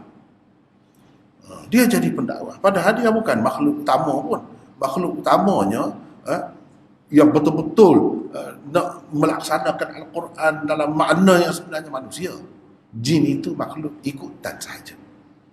Makhluk sampingan sahaja. Walaupun dia mukallaf juga. Walaupun begitu, dia dengar Quran, dia ikut. Bukan manusia tu. Lain jenis tu. Makhluk lain. Di kalangan mereka tak ada Nabi. Dia kena percaya kepada Nabi kita Muhammad sallallahu alaihi wasallam. Tak ada Nabi lain, tak ada Rasul. Tetapi dia merendah diri. Dia sedar, ini benda baik, kita kena ikut. Maka kita kena perjuangkan, apatah lagi manusia. Jadi kritikan yang teruk, dahsyat kepada manusia. Tengok jin pun jadi pendakwah. Kamu manusia yang lebih dekat dengan Muhammad tu, manusia, sama-sama manusia. Macam mana kamu boleh buta tak nampak? Paragraf 1 ayat 1 hingga 3, tujuan Al-Aziz Al-Hakim menurunkan Al-Quran. Paragraf 2 ayat 4 hingga 6, musyrikin Mekah yang percaya kepada tauhid khaliqiyah juga dituntut menerima tauhid doa, tauhid ibadat dan tauhid uluhiyah. Paragraf 3 ayat 7 hingga 11, kritikan orang-orang kafir terhadap Muhammad dan Al-Quran. Paragraf yang keempat ayat 12 hingga 14, sudut keserupaan antara kitab Taurat dan Al-Quran. Suruan beristiqamah di atas akidah tauhid. Paragraf yang kelima ayat 15 hingga 20, perbezaan sikap antara si bapa yang berakidah tauhid dan si anak yang kafir. Akibat buruk sifat takabur, fasik dan amalan jahat. Paragraf yang ke-6 ayat 21 hingga 26, seruan tauhid oleh Nabi Hud dan penolakan serta olok-olokan oleh kaum Ad yang musyrik dan jahat. Paragraf yang ke-7 ayat 27 hingga 28, keadaan tidak berdaya dan lemahnya Tuhan-Tuhan yang disembah oleh orang-orang musyrik ketika mereka dibinasakan. Paragraf yang ke-8 ayat 29 hingga 32, perihal jin yang mendengar Al-Quran, pendakwah dan penyebar ajaran tauhid di kalangan jin. Paragraf yang ke-9 ayat 33 hingga 34, dalil tentang adanya hari akhirat melalui tauhid khaliqiyah, yakni Tuhan sebagai pencipta. Paragraf yang ke-10 ayat 35, nasihat kepada Rasulullah supaya sabar dan cekal di samping ancaman akan binasa kepada orang-orang yang fasik. Fasik itu maknanya derhaka lah, melanggar perintah Allah. Baik, untuk dapat keterangan yang lebih lanjut, kita baca seterusnya. Baca situ, Hazim. Zaman diturunkan surah dan latar belakangnya. Surah Al-Ahqaf besar kemungkinan diturunkan bersama surah Al-Jin di suatu tempat bernama Nakhlah ketika Rasulullah SAW pulang dari Taif. Peristiwa itu berlaku pada bulan Syawal tahun ke-10 kenabian, 3 tahun sebelum berhijrah ke Madinah. Tuduhan sebagai tukang sihir dan pendusta kepada Rasulullah tersebar dengan meluas pada ketika itu. Dari segi tertib kitabi, surah Al-Ahqaf merupakan surah yang ketujuh dan yang terakhir daripada rangkaian surah-surah Hawamim, yakni surah-surah yang dimulakan dengan Hamim. Kesinambungan surah Al-Ahqaf dengan surah sebelum dan selepasnya. Pertama, di dalam surah Al-Jathiyah telah pun dijelaskan punca-punca manusia bersikap seperti Fir'aun. Sombong, takabur, cintakan dunia dan mempertuhankan nafsu dan lain-lain. Di dalam surah Al-Ahqaf ini pula dijelaskan sikap negatif kaum 'Ad yang sombong. Kedua, di dalam surah Al-Ahqaf disebutkan tentang kaum yang telah dibinasakan oleh Allah secara langsung. Sementara di dalam surah Muhammad yang merupakan salah satu surah Madaniyah, umat Islam diperintahkan supaya berjihad menentang pencerobohan orang-orang Quraisy. Dengan cara begitu, Allah kadang-kadang membinasakan orang-orang kafir secara tidak langsung. Beberapa kata kunci dan tema utama surah. Pertama, di dalam surah Al-Ahqaf terdapat tema-tema yang membuktikan kebenaran ajaran tauhid, kekarutan syirik, penjelasan tentang kedudukan dan pangkat kerasulan. Di dalamnya juga terdapat kritikan dan bantahan yang keras terhadap akidah orang-orang Quraisy tentang keperluan adanya wasilah, yakni orang-orang tengah di antara manusia dan Tuhan. Selain itu, kelemahan Tuhan-Tuhan selain Allah juga dinyatakan dengan jelas. Kedua, surah ini juga termasuk dalam salah satu surah Jalaliyah. Di dalamnya tersebut kisah kebinasaan dan kemusnahan kaum 'Ad di Wadi Ahqaf. Di dalamnya juga dikemukakan beberapa sebab bagi kebinasaan sesuatu kaum. Orang-orang musyrikin Mekah ditegur kerana kesyirikan dan kesombongan mereka, dan mereka diancam dengan bencana yang telah menimpa kaum 'Ad. Dan ayat terakhir surah ini mengandungi ancaman kebinasaan dan kemusnahan kepada kaum yang derhaka. Ayat 35. Ketiga, manusia dimalukan apabila dikatakan golongan jin lebih baik dari kamu. Setelah mereka mendengar Al-Quran, mereka bukan sahaja menjadi orang-orang Islam, malah menjadi pendakwah dan pejuang Islam. Ayat 31. Ya qaumana ajibu da'i Allah wa aminu bihi yaghfir lakum min dhunubikum wa yujirkum min azabin alim. Keempat, beberapa keistimewaan Al-Quran dan seruan tauhidnya. A. Quran diturunkan oleh Allah yang Maha Perkasa dan Bijaksana, Al-Azizul Hakim. Ayat kedua. B. Orang-orang musyrikin telah menuduh Al-Quran sebagai sihir yang nyata, sihrun mubin, dan mereka juga menuduh Rasulullah SAW telah mengada-ngadakannya. Ayat ketujuh. C. Orang-orang musyrikin Mekah telah menganggap seluruhan Al-Quran sebagai dusta yang lama, ifkun qadim. Ayat ke-11. D. Terdapat kesamaan di antara Al-Quran dan Taurat. Kedua-duanya diturunkan sebagai rahmat untuk memimpin manusia. Ayat ke-12. Di kalangan Bani Israel ada juga orang yang cerdik. Dia meninggalkan agama Yahudi dan memeluk Islam. Orang-orang Quraisy pula terus dengan sikap sombongnya. Ayat ke-11. Kelima, beberapa sikap orang-orang musyrikin Mekah. A. Di dalam surah ini, orang-orang musyrikin Mekah dibantah dan akidah mereka dirobohkan. Mereka dinasihati supaya menerima tauhid seperti golongan jin yang telah menerimanya. B. Orang-orang musyrikin Mekah telah menolak seruan tauhid Al-Quran dengan berpaling belakang dan tidak memperdulikannya. Ayat ketiga. C. Penolakan terhadap syirik dalam bab doa. Min dunillah, yakni Tuhan-Tuhan selain Allah sampai kiamat tidak akan dapat menjawab seruan dan permintaan manusia kepadanya. Ayat kelima. Wa man adallu mimman yad'u min dunillahi man la yastajibu lahu ila yaumil qiyamati wa hum 'an du'aihim ghafilun. D. Orang-orang musyrikin Mekah telah menuduh Rasulullah SAW berdusta. Ayat ke-8. Sebagai jawapannya, dikatakan Nabi Muhammad SAW bukannya orang yang pertama membawa seruan itu. Ayat ke-9. Rasulullah SAW adalah Rasul yang terakhir. Semua Rasul-Rasul sebelumnya juga membawa seruan yang sama. E. Doa orang Muslim untuk kedua ibu bapanya yang sudah tua dan juga untuk anak-anaknya. Reaksi anak yang kafir terhadap kedua ibu bapa. Orang-orang kafir Quraisy diseru supaya meninggalkan pemujaan terhadap nenek moyang dan mereka diminta supaya berfikir dengan akal yang sejahtera tentang kebenaran seruan tauhid. Ayat ke-5 hingga 20. F. Ayat 15. F. Kesombongan dan takabur adalah penghalang yang paling besar kepada orang-orang musyrikin Mekah memeluk agama Islam, dan sebagai balasan kepadanya mereka akan masuk neraka. Ayat ke-10. Wa syahida syahidun min bani Israil ala mithlihi fa amana wastakbartum. Ayat ke-20. فَالْيَوْمَ تُجْزَوْنَ عَذَابَ الْهُونِ بِمَا كُنْتُمْ تَسْتَكْبِرُونَ فِي الْأَرْضِ بِغَيْرِ الْحَقِّ. G. Kepada orang-orang musyrikin Mekah dikatakan bahawa kurbanan alihah, iaitu Tuhan-Tuhan yang mereka sembah dan puja, dengan tujuan bertakarrub kepada Allah dan mereka menganggapnya sebagai perantara, dan orang-orang tengah di antara manusia dan Tuhannya sebenarnya terlalu lemah dan tidak berupaya langsung. Ketika bangsa-bangsa musyrik dibinasakan, kurbanan alihah itu tidak ada pun yang datang membantu. Ayat ke-28. Sekejap Falaula nasarahumul ladzina ittakhadhu min dunillahi qurbanan aliha bal dhallu anhu wa dzalika ifkuhum. Itu ayat tu kan. Kalau kita tengok ni, ini penting ni ayat ni. Sebab orang kita pun dah nak ada penyakit ni. Cuba tengok ni. Falaula nasarahumul ladzina ittakhadhu min dunillahi qurbanan aliha bal dhallu anhum wa dzalika ifkuhum wa ma kanu yaftarun.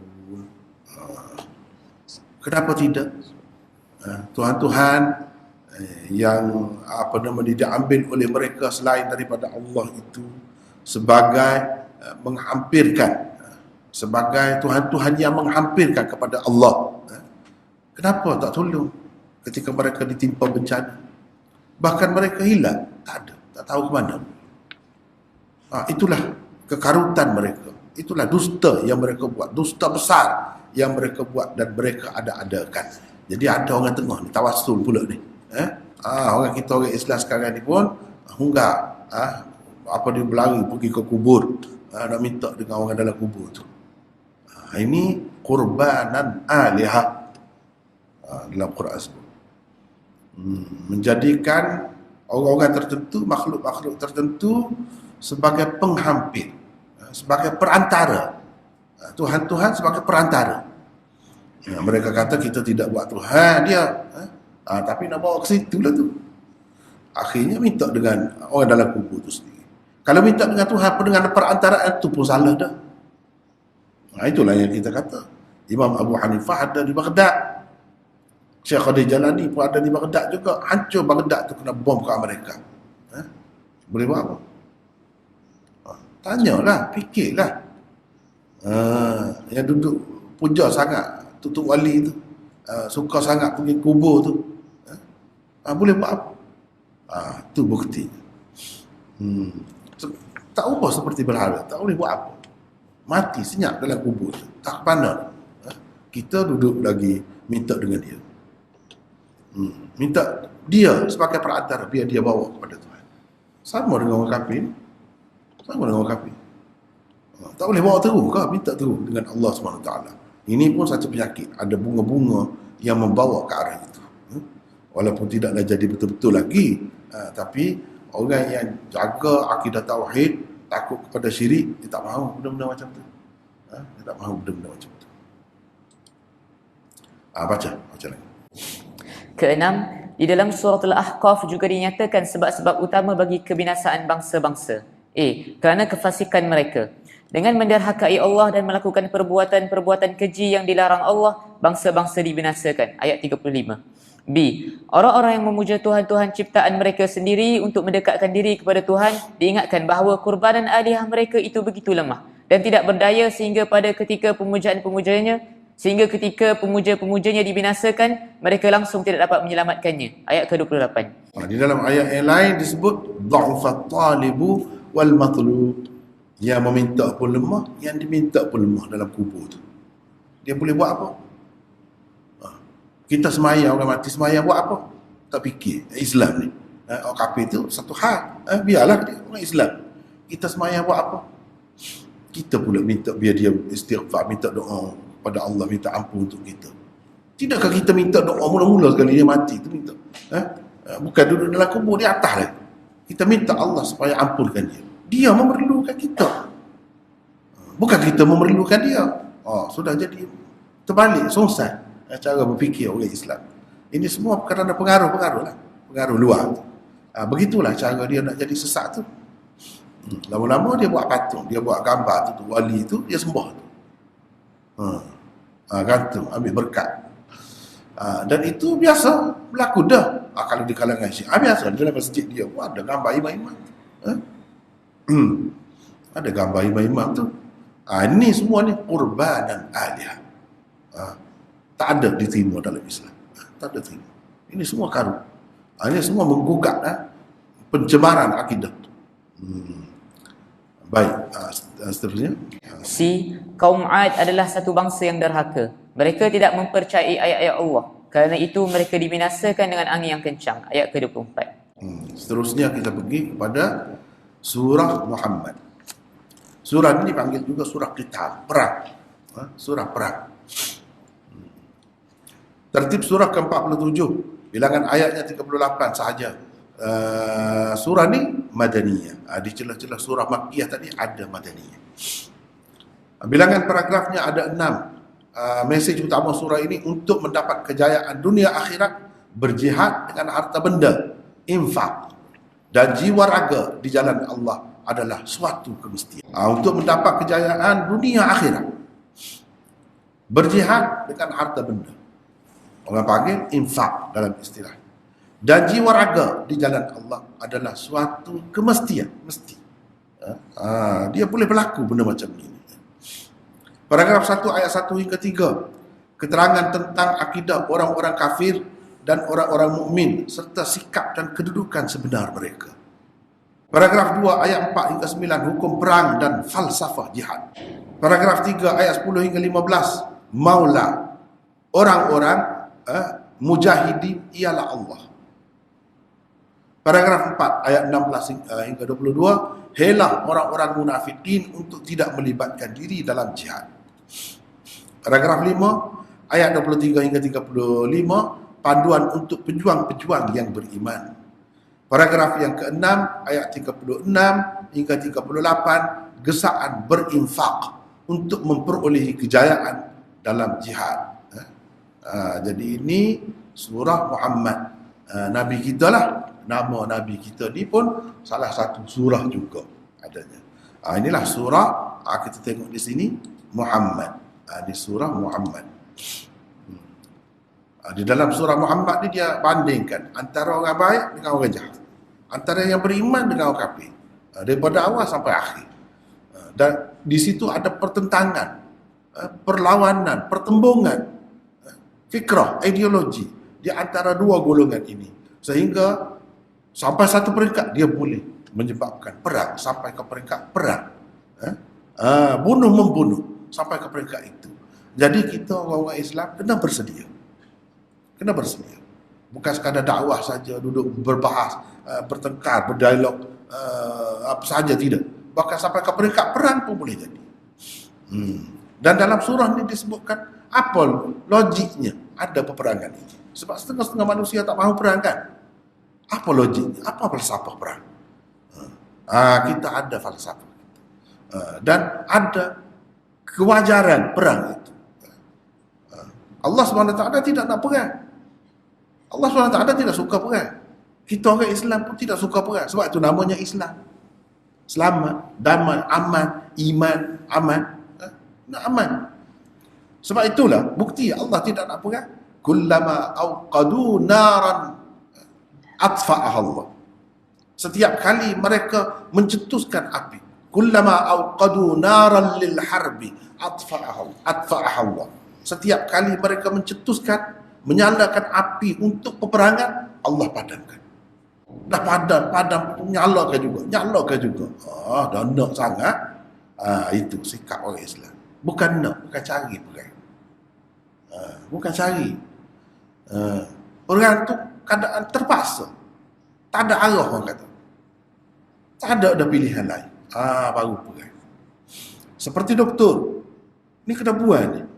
Rahim ni kena buang. Kalau tidak buang rahim ni, sebahagian daripada kamu lah perempuan. Habis dia melarat kepala. Kanser, jadi kanser. Habis. Kena buang. Buang. Tak ada kata apa, tuan diri pun terima je. Lepas tu sihat pun. Kalau tak buang, berapa ramai dah. Sakit lah. Habis melarat. Pergi ke sekalian tu. Binasa tu. Jadi perang itu macam tu lah. Macam doktor tu potong tangan, potong kaki. Yang mana tuan dia apa terima. Itu logiknya. Sebab apa? Kalau tidak buat kita tak potong tu sebahagian daripada kita, anggota kita. Tapi kita rela. Sebab apa? Tak tahan sakit. Dan dia boleh melarat ke lain. Habis. Daripada itu, baik kita potong. Potonglah. Walaupun kurang pun, macam mana? Perang itu pun macam tu juga sikap Islam.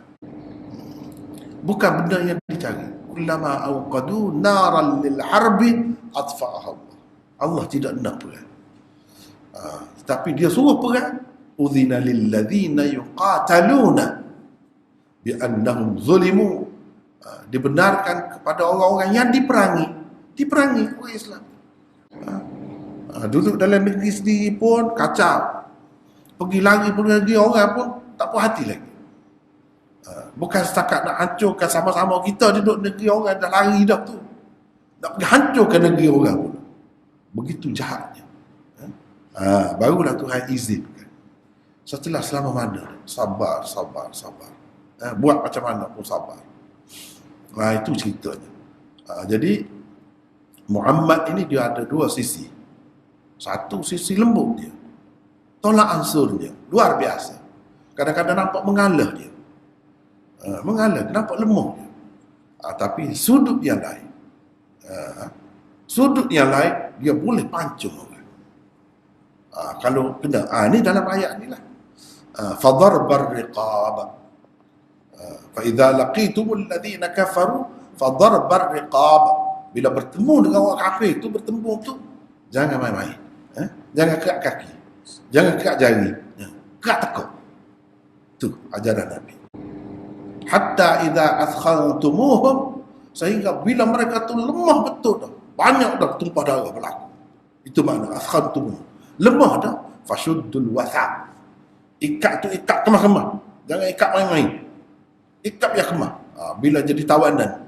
Lepas tu fa imma mannam ba'du wa imma fida'a. Sama ada kamu nak bebaskan dengan percuma sahaja tanpa apa-apa bayaran ataupun dalam bentuk pertukaran tawanan. Orang kita pun ada juga kena tangkap ke puak dia pun ada juga tukar seorang tentera dengan kita tukar dengan boleh jadi fida ataupun dapatkan tebusan. Nak kena bayar sekian-sekian. Itu akibat perang. Hatta tada'al harbu awzaraha, sehingga berakhir perang. Tenang. Baru berhenti. Kalau tidak, jangan berhenti. Dan nak perang syarat. Itu cara. Di satu pihak yang lain.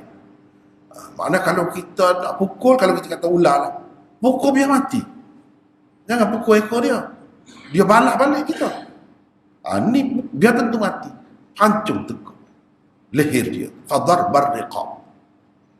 Ini sudut yang lain. Nak orang Islam begitulah. Orang Islam tu nak ajak berperibadi begitu. Berperibadi begitu. Baik. Untuk dapat keterangan seterusnya secara lebih terperinci, kita tengok situ pula. Baca situ Hasan. Zaman diturunkan surah dan latar belakangnya. Nama kedua surah Muhammad ialah Suratul Qital. Surah Muhammad diturunkan sekitar bulan Sya'ban atau bulan Ramadan pada tahun kedua Hijrah sebelum berlakunya peperangan Badar. Sebelumnya telah pun diturunkan Suratul Taghabun, Suratul Baqarah dan Suratul Talaq. Di dalam Suratul Taghabun, manusia disuruh supaya berinfak dan membelanjakan harta di jalan Allah. Sedangkan di dalam surah Muhammad, umat Islam diminta supaya berinfak dan juga berjihad. Setelah berhijrah ke Madinah, asas sesebuah negara Islam terbina, tetapi orang-orang munafik, kafir Quraisy dan kuasa-kuasa taghut yang lain tidak henti-henti berusaha menggagalkannya. Peperangan yang mula-mula berlaku di antara orang musyrikin dan orang-orang Islam ialah di Medan Badar. Dalam peperangan itu, pejuang-pejuang Islam yang berjumlah 313 orang telah dapat mengalahkan pasukan tentera orang-orang Quraisy yang melebihi 1,000 orang. Salah satu hikmah surah Muhammad diturunkan sebelum perang Badar ialah supaya timbulnya kesedaran dan semangat di dalam jiwa orang-orang Islam untuk berjihad dan berinfak. Selain itu, ia juga membuktikan kebenaran yang berada di pihak orang-orang Islam dan keharusan berperang dengan orang-orang kafir Quraisy demi mempertahankan diri. Dengan itu, mereka dengan senang hati dapat membelanjakan harta benda untuk tujuan itu, selain daripada bersedia untuk berperang dengan penuh semangat. Di dalamnya juga tersebut tujuan-tujuan perang dan peringatan kepada orang-orang munafikin yang sebelum itu bukan main bersemangat dan bercakap besar. Tetapi setelah benar-benar berada di medan perang, mereka hilang semangat. 3 surah Madaniyah selepas surah-surah yang dimulakan dengan Hamim. Di dalam tertib kitabi Al-Quran yang ada ini, 3 surah Madaniyah iaitu surah Muhammad, suratul Fath dan suratul Hujurat terletak selepas surah-surah Hawamim. Selepas itu akan menyusul pula 7 surah Makiyah. Di dalamnya tersebut beberapa dalil tentang kelojikan adanya hari kiamat dan hari akhirat. Ia bermula dengan surah Qaf dan berakhir dengan surah Al-Waqi'ah. Selepas itu datang pula 10 surah Madaniyah yang mana kebanyakannya merupakan surah-surah musabbahat, yakni surah-surah yang dimulakan dengan lafaz tasbih. Berkaitan surah Muhammad dengan surah sebelum dan selepasnya. Pertama, di dalam surah Al-Ahqaf disebutkan tentang kebinasaan bangsa-bangsa, khususnya kaum 'Ad melalui azab secara langsung daripada Allah. Ayat ke-21 sehingga 27. Di dalam surah Muhammad pula terdapat perintah membinasakan orang-orang kafir secara tidak langsung melalui tindakan orang-orang Islam dalam peperangan. Dengan memerintahkan orang-orang Islam berjihad memerangi orang-orang kafir, Allah hendak menguji iman dan amal mereka. Ayat keempat. Walau yasha'u Allahu lantasara minhum walakin liyabluwa ba'dakum bi ba'd. Sekejap. Kalau Allah nak binasakan boleh. Tak payah apa kan? Dia boleh binasakan. Usahakan yang ni, satu negara yang besar mereka contohnya, dia boleh binasakan. Tetapi liyabluwa ba'dakum bi ba'd. Ni. Uji ni ada, sentiasa ada. Untuk menguji sebahagian kamu dengan sebahagian yang lain. Sampai ke peringkat perang Allah uji. Kalau Allah nak hukum, nak bagi benda orang Islam, mudah ya.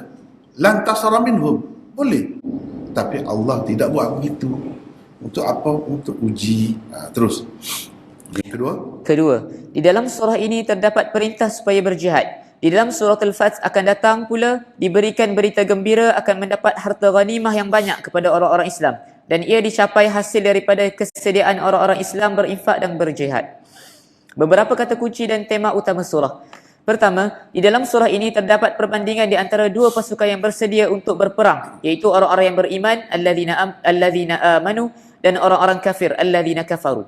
Supaya orang-orang Islam mengetahui kenapa mereka berperang dengan orang-orang kafir dan apakah perbezaan di antara orang-orang Islam dan orang-orang kafir. Ia merupakan penjelasan kepada apa yang tersebut di dalam surah Al-Hajj. Hadzani khasman. Al-Hajj ayat ke-19. Al-Hajj ayat 22. beza dah. 22 ke 19? 19 sini. 19 sekejap kita cek Kita cek. Hajj 22. Hadzani khasman 19. Silap. Silap dalam nota dah ni. Jadi 19 betul lah tu. Itulah yang tu kita baikilah.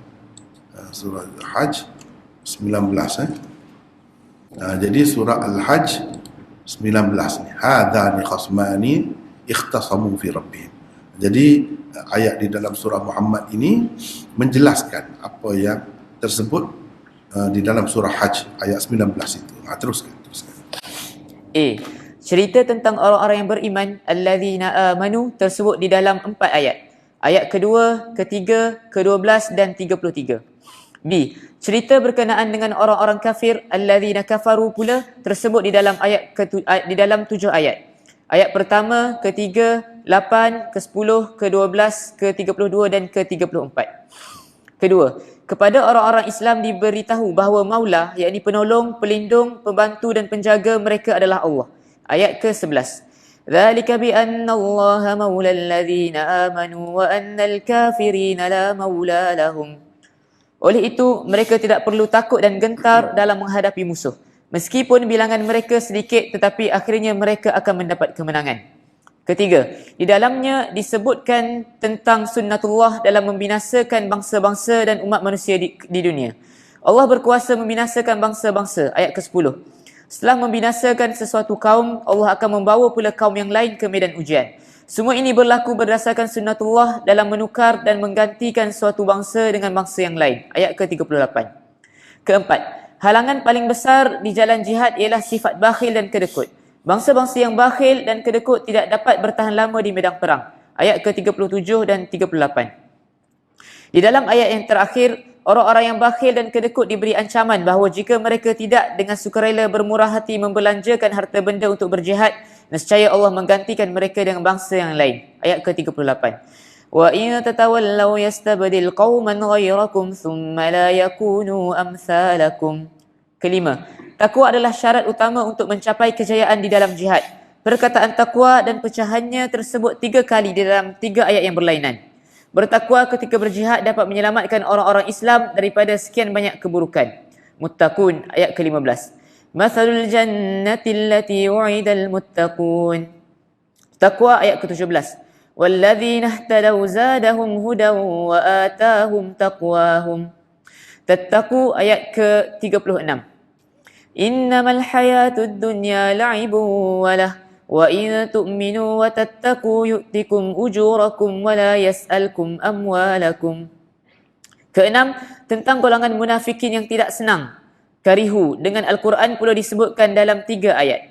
Ayat ke-9, dzalika bi annahum karihu ma anzalallahu fa ahbata a'malahum. Ayat ke-26, dzalika bi annahum qalu lil ladzina karihu ma nazzalallahu sanuti'ukum fi ba'dil amr wallahu ya'lamu israrahum. Ayat ke-28, dzalika bi annahum ittaba'u ma askhatallaha wa karihu ridwanahu fa ahbata a'malahum. Ketujuh, aktiviti-aktiviti dan perancangan jahat orang-orang munafik disebutkan dengan lafaz mutaqallab. Ayat ke-19. Wallahu ya'lamu mutaqallabakum wa mathwaakum. Jadi kalau kita tengok kan, ini salah satu banyak lagi yang boleh dibincangkan, tapi masa cukup setakat itulah. Kita rasa untuk struktur makro ni setakat itu. Wallahu a'lam. Assalamualaikum.